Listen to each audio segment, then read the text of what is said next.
बाबा ये गोठ पाड़ारो पत्थर थियो पत्थर के मरिया किन भजी जान छलाई। अरे तो बाबा इन गोठ में रुगो डेड रही काम पे ट्रा ट्रा कदा। यार बाबा तू भी तो इहो ही पहुचाए न त सॼो ॻोठ मुक़ाम थी वञे ऐं सिर्फ़ जो सिर्फ़ हिते असां ई हुजूं। अरे बाहुलीअ जा पुट मूं कॾहिं बि कोन इहे चयो त ही ॻोठ को बर्बाद ऐं गैराबाद थिए। मूं इहो पे चाहियो त डूंगर ख़ान खां पोइ जेको छोरो चाकर ख़ान 28 साल उमिरि अथसि, 28 सालनि जी उमिरि वारा छोरा को फ़ैसिलो सही कंदा आहिनि छा?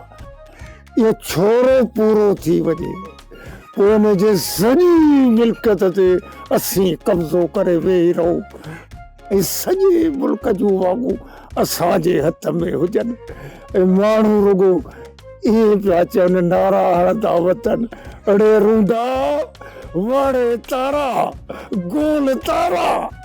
पर बाबा हाणे वाड़े तारा अरे तू इहो जुमिलो न चओ छोरा। इहो जुमिलो मुंहिंजो आहे, इन जुमिले खे चवण जो सिर्फ़ु मूंखे हक़ आहे।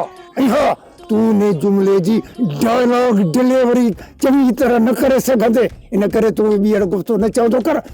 अड़े इन जुमिले जी अदायगी हीअं थींदी, वाड़े तारा गोल तारा।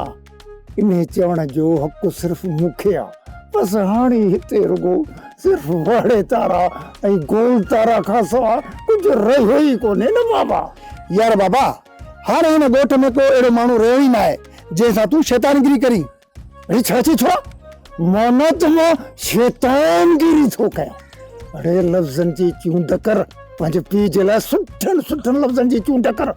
पुट मां त दोज़ख जो ठीको खणी छॾियो, घटि में घटि तूं त दोज़ख जो ॿार न बणिजो न। यार बाबा तूं असांखां अहिड़ा कम कराया आहिनि जो असां जन्नत जो आसरो ई पले छॾियो आहे। सब्सक्राइब कयो असांजो ऑफिशियल यूट्यूब चैनल सिन टीवी HD ड्रामा ऐं वधीक अपडेट लाइ बेल आइकन खे क्लिक करियो।